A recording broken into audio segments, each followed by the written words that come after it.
junio de 1942. Praga.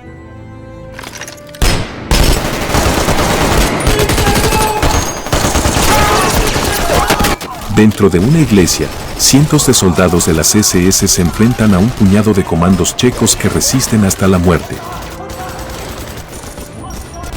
Estos comandos, apenas un mes antes habían asesinado a Reinhard Heydrich, líder de la inteligencia nazi y el hombre más temido del Tercer Reich.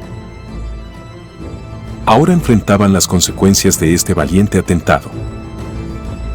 Pero, aunque Heydrich había sido ajusticiado, su perversa obra planificada 5 meses atrás continuaba en pie. Esta era el exterminio planificado de millones de judíos en Europa, organizado en la conferencia de Wannsee bajo el más alto secreto de Estado. Esta es la historia de Reinhard Heydrich, organizador del Holocausto, líder de la SD, discípulo favorito de Hitler, y de sus orígenes, su meteórico ascenso y su sorprendente asesinato en plena vía pública.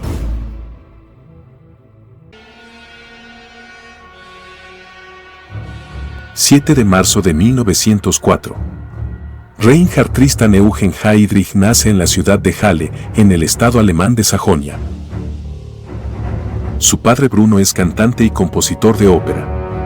Además, es el fundador y director del Conservatorio de Música y Teatro de la ciudad. También su madre es profesora de piano en dicho lugar. Hacia 1910, a los 6 años, Reinhard Heydrich ya toca el piano y el violín. Desde pequeño lo apasiona la música y el mundo mítico germánico de la obra de Wagner, lo que lo acercará aún más a Adolf Hitler 30 años después. La adolescencia es la época en la que se despierta en Heydrich su pasión por el deporte que lo acompañaría hasta el fin de sus días: natación, atletismo, náutica, equitación y esgrima. Además de esto, su entorno cultural familiar le permite sobresalir en los estudios, especialmente en ciencias y literatura. Las novelas inglesas de detectives como las de Sherlock Holmes lo apasionan desde niño y seguirá interesado en el género hasta la edad adulta. Hacia 1916 se produce un hecho menor, pero de enorme impacto en la carrera de Reinhard. La enciclopedia musical Riemann, la más importante de música de Alemania, va a incluir al padre de Heydrich en su edición de ese año. La expectativa en la familia es enorme. Pero un exalumno expulsado hace algunos años consigue a través de un amigo en la imprenta y como venganza, tergiversar la biografía de Bruno Heydrich. Lo describe como un compositor judío de apellido Sus. Aunque Bruno es nacionalista y no es necesariamente antisemita, el hecho se debe aclarar en un juicio que gana y el error es corregido. Pero para Reinhard Heydrich, el futuro jefe de la Oficina Central de Seguridad del Reich de la Alemania nazi, esta será siempre una sombra que usarán sus múltiples enemigos en su contra. Hacia noviembre de 1918, Alemania es sacudida desde sus cimientos. Finaliza la Primera Guerra Mundial y cae la monarquía de los Hohenzollern. El Kaiser Guillermo II abdica y Alemania se convierte en una república luego de 47 años de ser un imperio. El clima en Alemania y en Halle es prerevolucionario. Huelgas, manifestaciones en las calles, enfrentamientos violentos entre nacionalistas y comunistas. Alemania pierde en el Tratado de Versalles 70.000 kilómetros cuadrados de territorio y debe pagar astronómicas indemnizaciones. En ese clima y hacia 1920, Heydrich, de familia nacionalista y conservadora, con apenas 15 años, se une a la Federación Nacionalista Alemana y a las Freikorps de Halle, ambas organizaciones paramilitares de extrema derecha y con tendencias antisemitas. En abril de 1922, con su familia en la ruina por la crisis económica, el joven Reinhard decide ingresar en la Reichsmarine, como cadete naval en la base de Kiel. Hacia fines de 1923, las consecuencias de la hiperinflación golpean a Alemania. Se empapelan las paredes con marcos alemanes y la tasa de desempleo llega al 23%. Heydrich, con su puesto en la Marina, se encuentra a salvo de la catástrofe y es destinado al Colegio Naval de Murvik. Mientras tanto también sigue practicando a diario el violín. Pero no todo es un lecho de rosas. La sombra del falso ancestro judío lo persigue. Sus compañeros en la Marina lo acosan llamándolo judío blanco o Moisés. El resentimiento producto de los prejuicios y las burlas va dando forma a su carácter antisemita con consecuencias imprevisibles. En esa misma época traba amistad con el futuro almirante Wilhelm Canaris, que sería a la postre jefe de la Abwehr, agencia de inteligencia militar de la Alemania nazi. A Canaris le llama la atención ese joven alto y rubio de virtudes atléticas e inclinaciones artísticas, por lo que se convierte en el mentor de Heydrich. En julio de 1928, Heydrich es ascendido a teniente primero de Marina y trasladado a la división de comunicaciones de la base de Kiel. Allí lo encuentra la llegada al poder de Adolf Hitler y el Partido Nacional Socialista. En septiembre de 1930, el partido nazi obtiene cerca de 6.5 millones de votos para el Reichstag, convirtiéndose en la segunda fuerza del Parlamento. En esa misma época, en un baile en Kiel, Heydrich conoce a una joven de 19 años, Lina von Osten. Lina pertenece a una familia empobrecida de la baja aristocracia danesa arruinada por la hiperinflación de posguerra.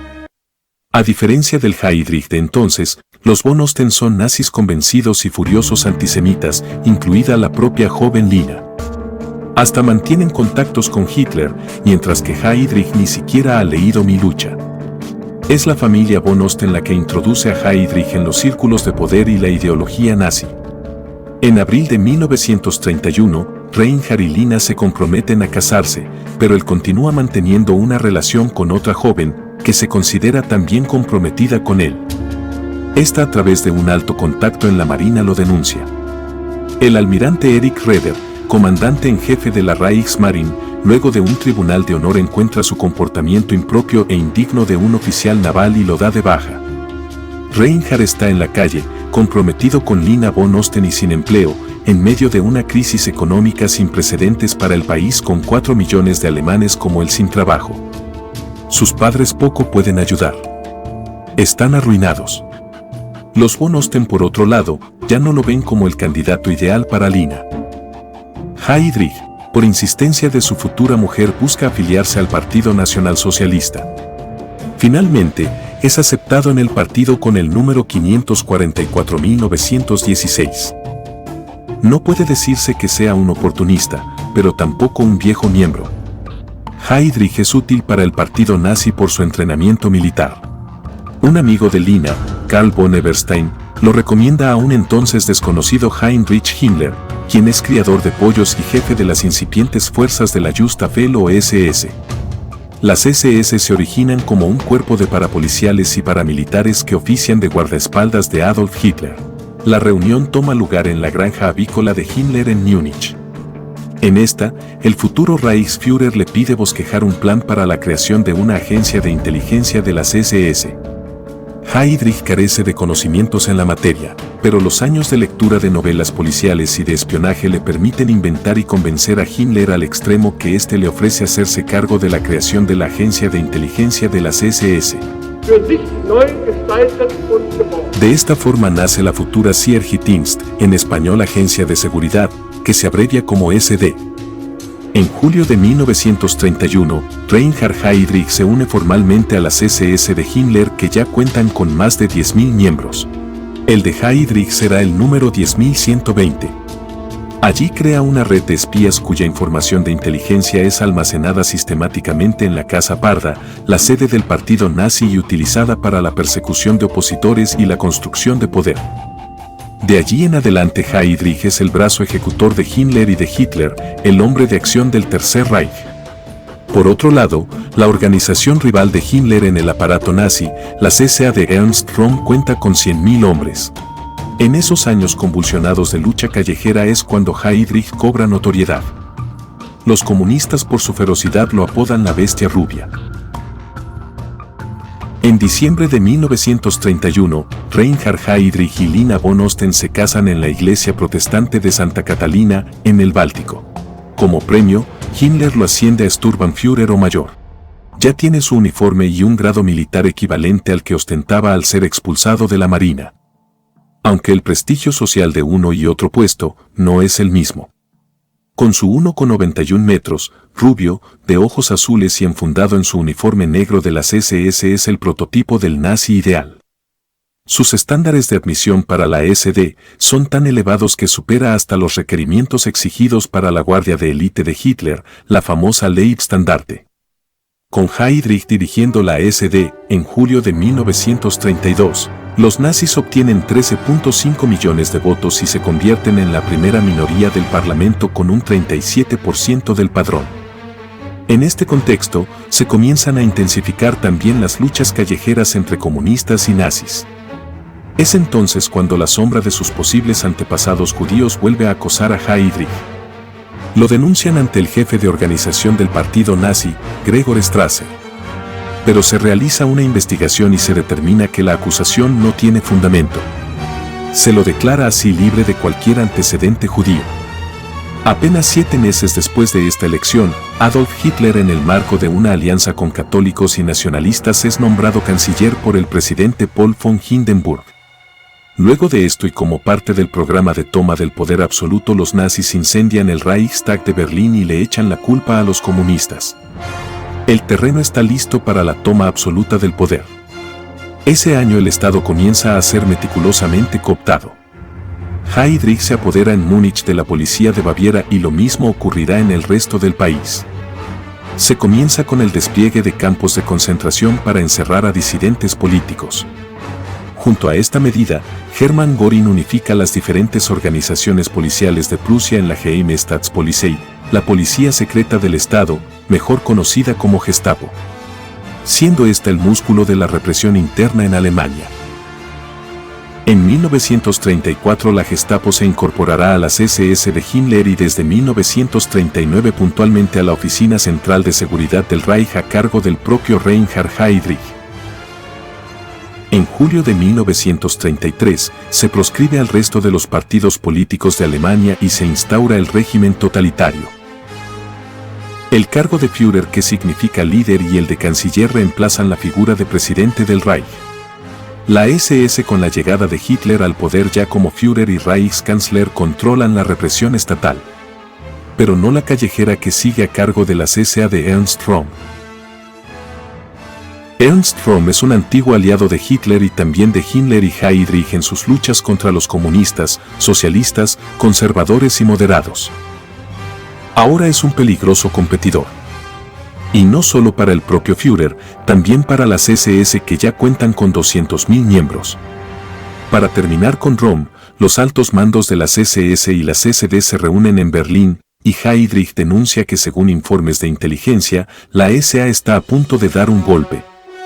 De forma súbita se elaboran las listas de dirigentes complotados contra Adolf Hitler, el ejército y el Estado. Con estas listas se lanza la Operación Colibrí, en la cual la cúpula de la SA es detenida en toda Alemania. Hitler toma parte personalmente y se asegura de limpiar a todo oponente político. Son asesinados Ernst Röhm y Gregor Strasser.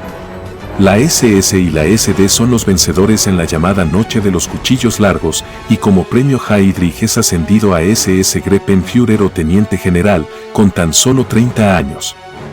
Luego del ascenso, Heydrich recibe otra noticia favorable: su viejo amigo, Wilhelm Canaris, es nombrado jefe de la Abwehr, la inteligencia del ejército. Unos meses luego, en septiembre de 1935, se lleva adelante el 7º Congreso del Partido Nacionalsocialista Alemán. Son sancionadas las leyes de Nuremberg de carácter antisemita que excluyen a los judíos de la vida pública alemana.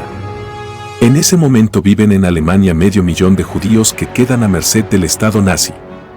Son perseguidos, sus propiedades confiscadas, golpeados, sometidos a trabajos forzados e incluso asesinados. En los 12 años que los nazis gobernarían el país, sancionarían alrededor de 400 leyes prohibiendo a los judíos desde tener propiedades hasta ejercer profesiones, casarse e incluso tener una mascota. Para fines de 1936, finalmente Heydrich asume el control de todas las fuerzas policiales en el Reich, estando subordinado solamente a Himmler. La SD se harían cargo de la seguridad del Estado y la Gestapo sería su brazo ejecutor. Ambas estarían aglutinadas en la Oficina Central de Seguridad del Reich, a cargo de Heydrich. Las tareas de contrainteligencia son parte de sus competencias y dentro de este campo, el radical jefe de la SD se anota una rápida victoria contra Stalin. Con el fin de debilitar a la URSS durante 1936, Heydrich fragua documentación falsa sobre un supuesto complot de importantes militares del Ejército Rojo contra Stalin.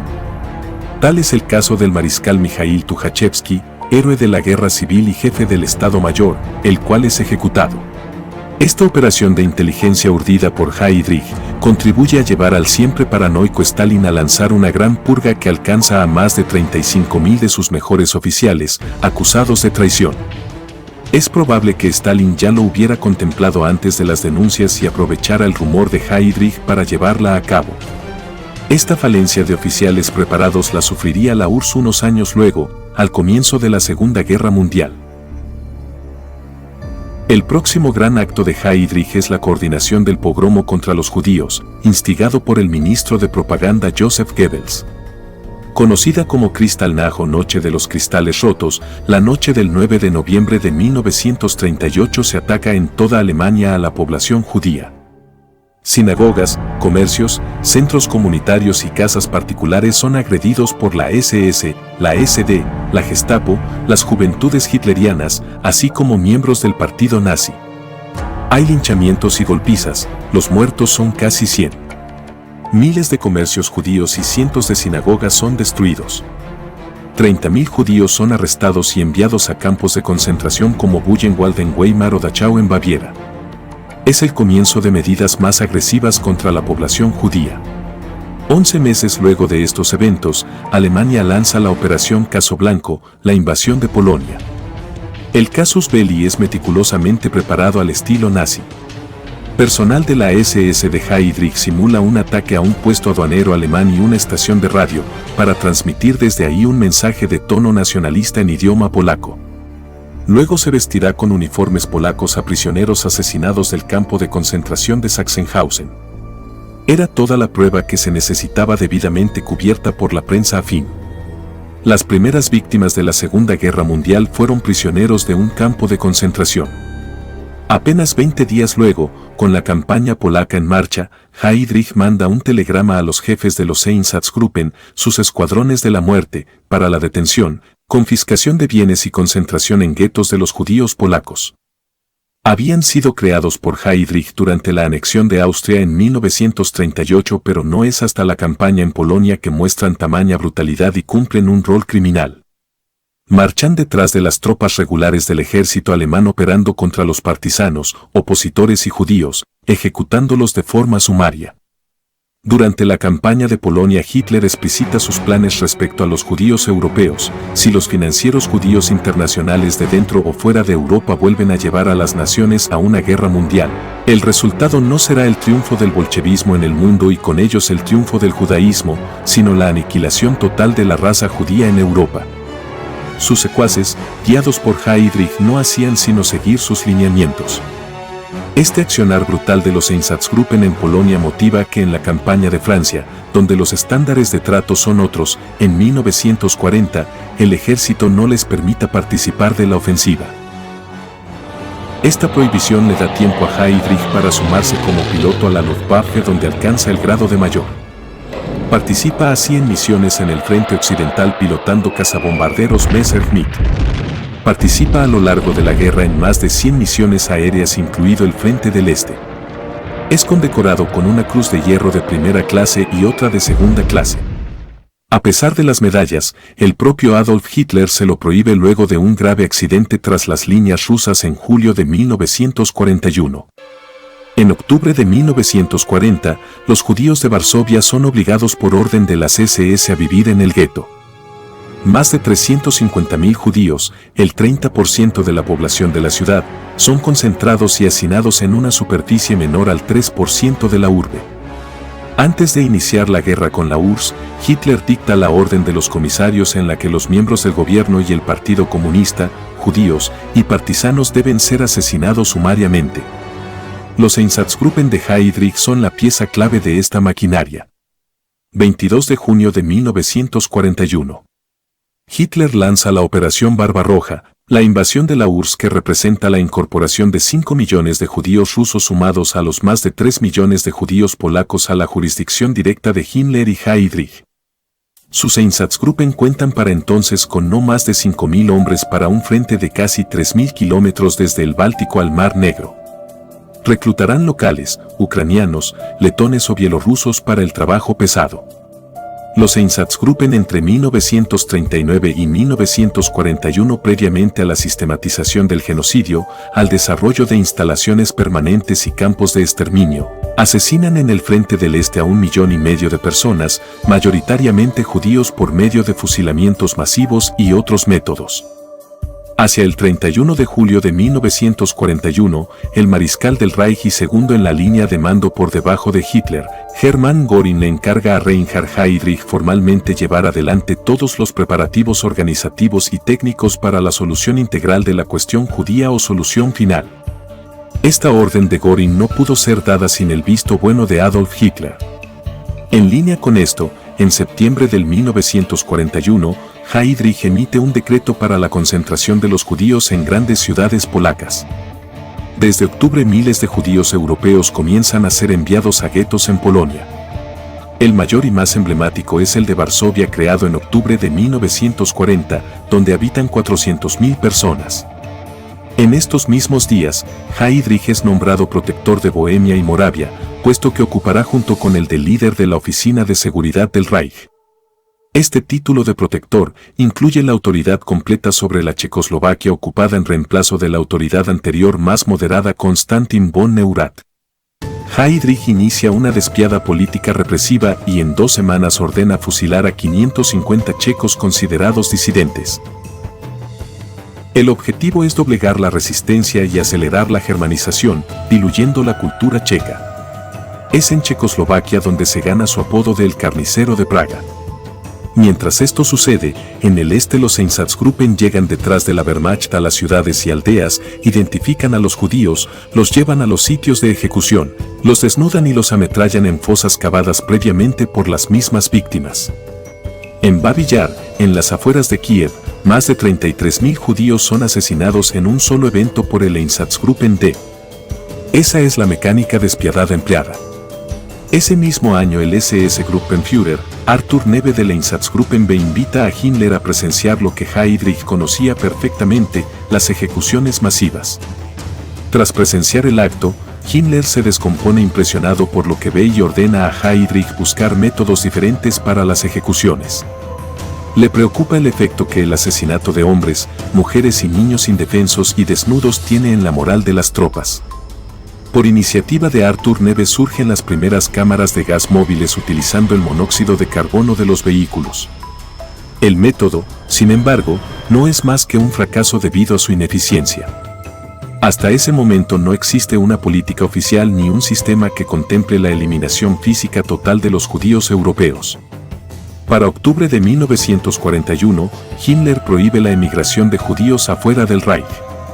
Se comienza a utilizar también terminología ambigua, deportación al este, reasentamiento o territorios autónomos judíos para referirse a los guetos. Para entonces, en el ámbito de las SS, estos conceptos y aniquilación comienzan a convertirse en sinónimos. En diciembre de 1941, el Imperio del Japón lanza un ataque sorpresivo sobre los Estados Unidos en Pearl Harbor, en Hawái.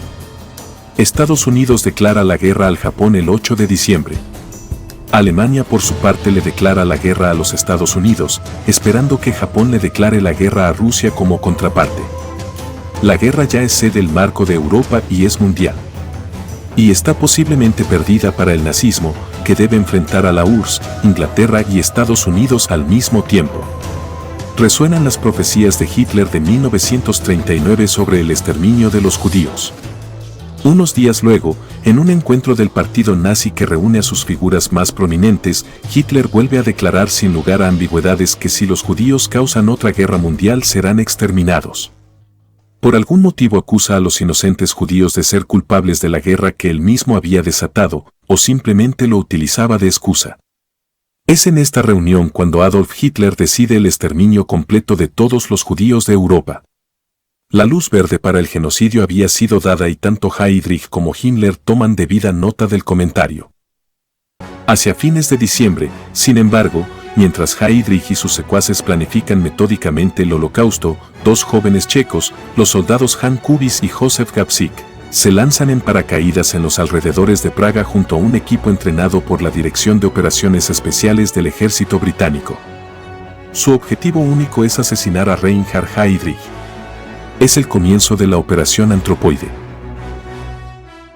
Para enero de 1942, Heydrich retoma la orden de Göring del 31 de julio del año anterior y vuelve a convocar a una conferencia para el 20 de enero con el objetivo de llevar adelante la solución final de la cuestión judía. Esta había sido convocada originalmente para el 9 de diciembre y cancelada por el ataque japonés, pero finalmente ocurre el 20 de enero de 1942. El lugar elegido por Heydrich es un apacible suburbio al sudeste de Berlín, llamado Wannsee. Un lugar fresco en el que las clases acomodadas y figuras clave del régimen como Goebbels o Albert Speer construyen sus casas veraniegas. Opulentas mansiones con jardines frente al lago a unos pocos minutos del distrito gubernamental de Berlín. Hasta el cuestionado y poco ortodoxo médico de Hitler, Theodor Morell, tiene la suya.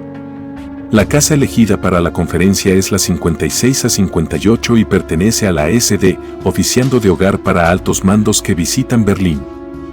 Heydrich indica que al finalizar la guerra esta será su propia casa de familia. 20 de enero de 1942. Aquel día frío y siniestro a la conferencia de Wannsee asisten 15 funcionarios de alto rango de las distintas áreas del Tercer Reich. Representantes de la Cancillería, del Ministerio de Relaciones Exteriores, del partido nazi de Martin Bormann, del Ministerio de Justicia, de la Oficina de Göring para el Plan Cuatrienal, de los territorios ocupados, y de las SS y la Gestapo.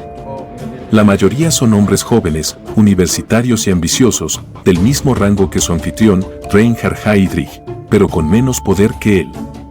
¿Quién no le teme a Heydrich en esa sala? Sí, probablemente hasta el propio Hitler le teme un poco. La bestia rubia tiene archivos de todos los líderes del Tercer Reich.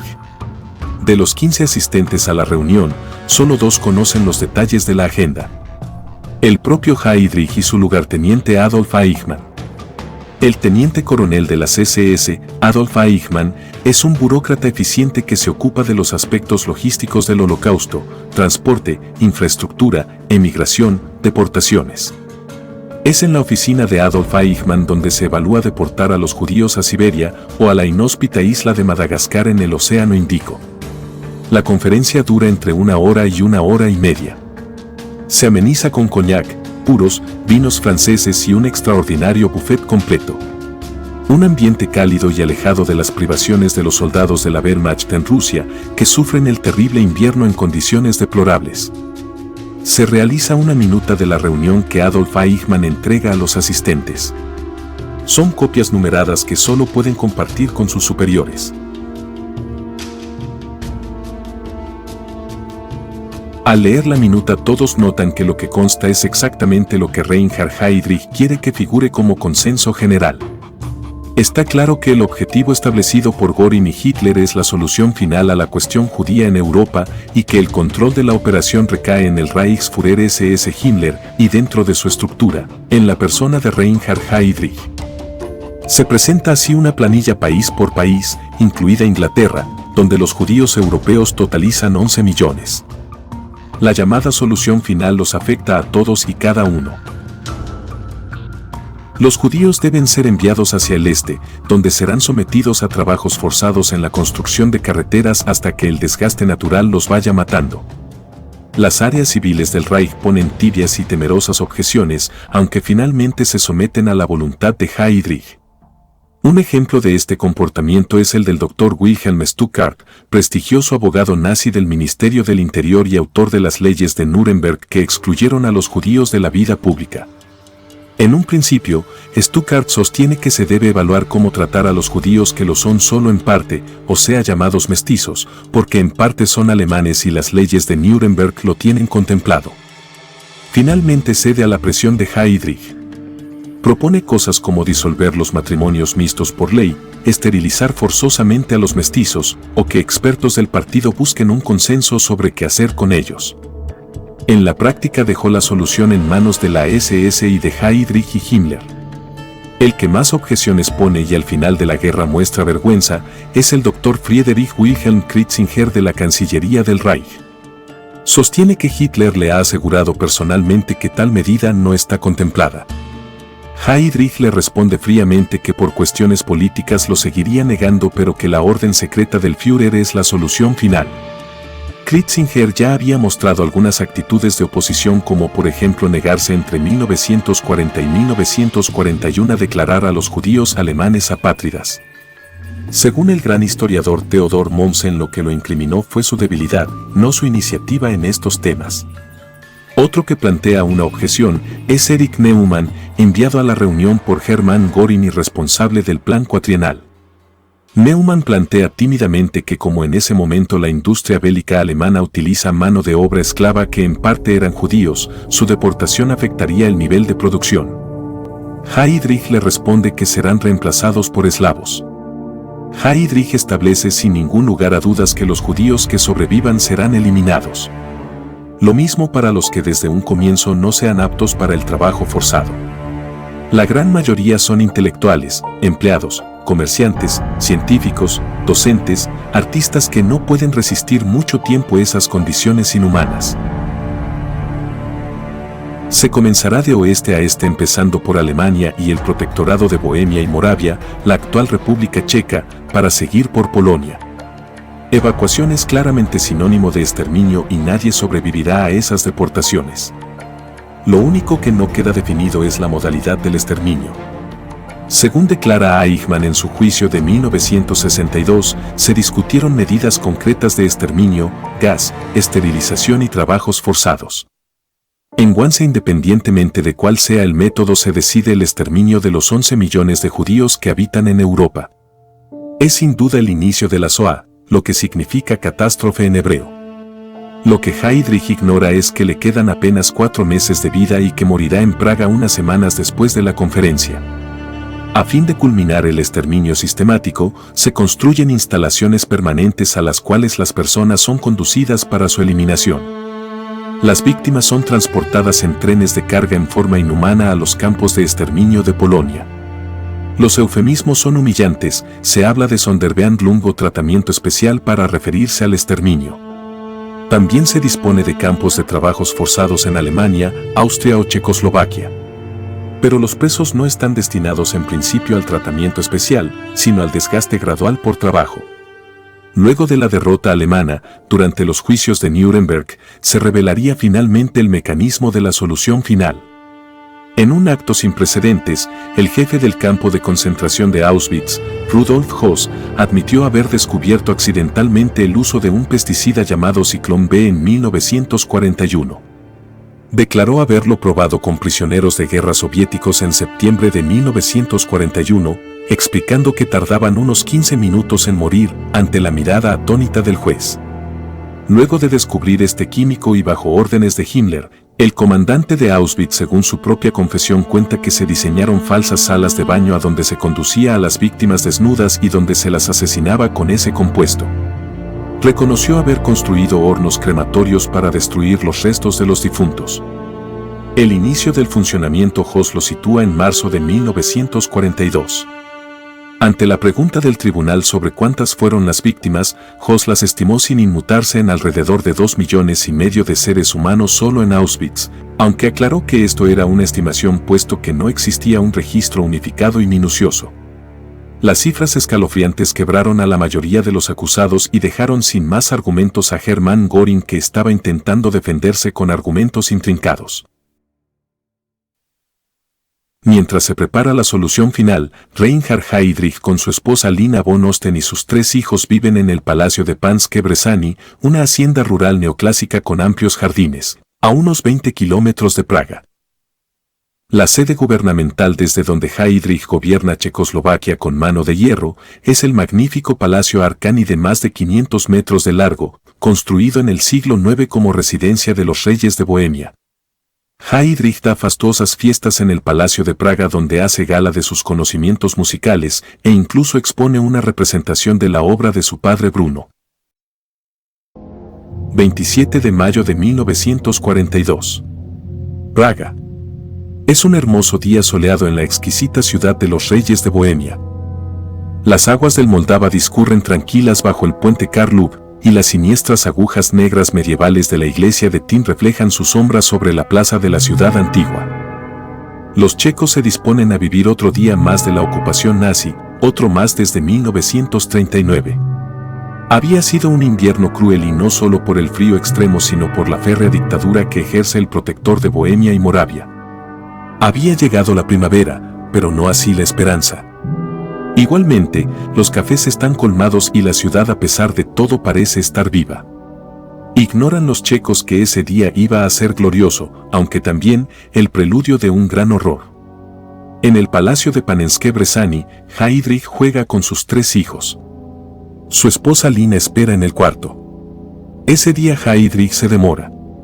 Saldrá de su casa rumbo a Praga recién a las 10 de la mañana, cumplirá obligaciones formales en el castillo de Arkany y luego viajará por avión a Berlín a entrevistarse con el mismísimo Adolf Hitler. Las instalaciones permanentes de eliminación por gas están siendo construidas a ritmo acelerado en Polonia. La solución final acordada en Wannsee 5 meses atrás está en plena marcha. Su poder es absoluto y se siente seguro. Sube al Mercedes-Benz descapotable con su chofer Johannes Klein al volante, sin más custodia ni escolta. Quiere demostrar que no les teme a los checos y que su autoridad es incuestionable. Hay quienes sostienen con duda en la resistencia que, si matan a Heydrich, Hitler destruirá Praga, la ciudad más bella de Europa. El presidente checo Eduard Benes en Londres no teme las consecuencias. Los ingleses ya lo habían entregado a Hitler en Múnich en 1938. Nada impide que un nuevo armisticio con Hitler deje a Checoslovaquia para siempre dentro del Reich. Es hora de jugarse fuerte. Heydrich repite día a día el mismo recorrido, por lo que sus asesinos lo esperan en un lugar puntual. En el barrio de Liven, en una curva pronunciada donde el automóvil debe desacelerar, los agentes checos Josef Gabčík y Jan Kubis entrenados esperan al acecho. Antropoide está en marcha y no hay vuelta atrás. Cuando el Mercedes descapotable desacelera en la curva, el joven Gabčík lo enfrenta con su subfusil británico Sten. Pero en ese mismo momento, el arma se atasca. Gabčík se desespera. Heydrich, en lugar de ordenar a su chofer que acelere para escapar, lo obliga a detener la marcha y desenfunda su pistola, disparando sobre Gabčík. Pero mientras esto sucede, el soldado Kubis se acerca con un potente explosivo desde el costado y lo arroja debajo del Mercedes, el cual vuela en el aire al explotar la bomba. Las heridas de Heydrich no son mortales, pero la metralla y componentes del auto se le incrustan en la espalda. El líder nazi intenta seguir disparando, pero cae desplomado. Kubis y Gabčík escapan y se esconden en un edificio cercano. El atentado a Heydrich hace suponer a los nazis que puede ser el comienzo de un levantamiento general. Praga es sellada por completo por 3 batallones de la Wehrmacht, por la Gestapo y las SS. Más de 12.000 efectivos. Se requisan más de 36.000 edificios en busca de los conspiradores. Reinhard Heydrich mientras tanto se niega a ser atendido de urgencia por los médicos checos, lo que sería fatal. En su lugar, espera a los médicos alemanes que manda Himmler. El 31 de mayo, Himmler visita a Heydrich, que mejora progresivamente. Pero 2 días más tarde se le declara una infección que desemboca en una septicemia generalizada. El asiento del Mercedes en el que viajaba Heydrich estaba relleno de pelo de caballo, el cual se había incrustado en su cuerpo generando la infección. El jefe de la seguridad central del Reich entra en un coma del que nunca despertará.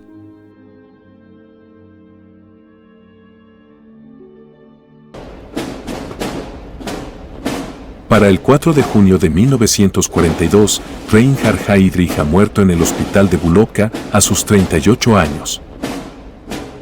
Su féretro es paseado en una procesión solemne por las calles de Praga y exhibido en el castillo de Arkany.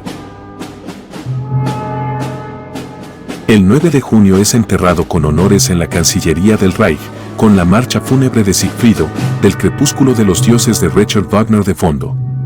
Tras la muerte de su mejor discípulo, la represión no alcanza para aplacar la ira de Hitler. Como Roma con Cartago 2500 años atrás, el pueblo de Lidice elegido al azar es arrasado. A las 11 de la noche, tropas de la Gestapo y la SD rodean la ciudad. Casi 200 hombres son ejecutados. Las 195 mujeres son enviadas al campo de Ravensbrück y los 95 niños al de Chelmno, donde en su mayoría son asesinados. Los menores de 1 año son llevados a Alemania para su germanización. El pueblo es demolido y nivelado. Lidice ha dejado de existir para siempre. Los alemanes declaran que si el 18 de junio los responsables no se entregan, las medidas serán durísimas y sin precedentes. Ante esta amenaza, la traición y la cobardía de Karel Kurda irónicamente tal vez salvan a Praga de una catástrofe. Kurda era uno de los paracaidistas llegados de Londres. Si bien desconoce el paradero de Gabčík y Kubis, delata a sus contactos en la resistencia. Las represalias son terribles. Los responsables y miembros de la resistencia y sus familiares son encarcelados y ejecutados. El 17 de junio, entre otros miembros de la resistencia, es atacado el departamento de la familia Moravec, la cual había ayudado a Gabčík y Kubis. Antes de asesinar a la familia, la Gestapo los tortura y logra averiguar el paradero secreto de los asesinos de Heydrich. Están ocultos en la iglesia ortodoxa de los santos Cirilo y Metodio, a la espera de un plan que les permita escapar de Praga. Al día siguiente, 800 hombres de las SS rodean la iglesia e irrumpen en el recinto, sorprendiendo a Kubis y 2 compañeros, Adolf Opalka y Jaroslav Sbark.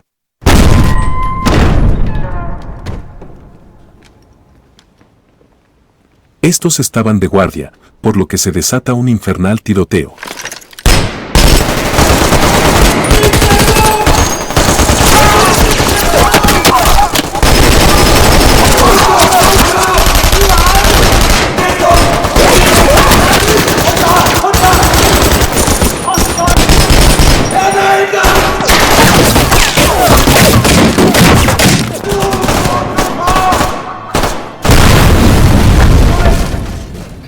Las SS vencen y Kubis es tomado prisionero mientras está inconsciente.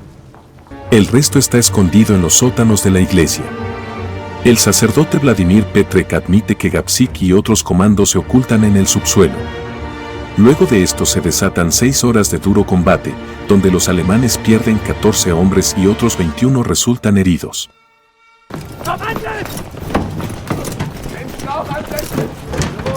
Finalmente, sin oportunidad de vencer y sin munición, los comandos se suicidan para no caer en manos de las SS. Kubis, por otro lado, que había sido capturado, muere en el hospital de las SS por heridas de granadas durante la lucha.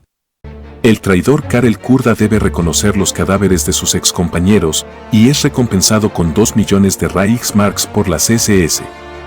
Luego de este evento, el obispo de Praga Gorazd asume la culpa de las acciones en la catedral para minimizar las represalias, pero es arrestado y torturado. Tras esto el obispo, los sacerdotes de la iglesia y los principales líderes laicos fueron llevados al campo de tiro de Kobylisy en un suburbio y fusilados. A pesar de haber ultimado a los responsables, la aldea de Lasaki corre la misma suerte que Lidice, siendo borrada del mapa. Pero si bien Reinhard Heydrich había pasado a la historia, su malvado plan ideado en la conferencia de Wannsee seguía en marcha.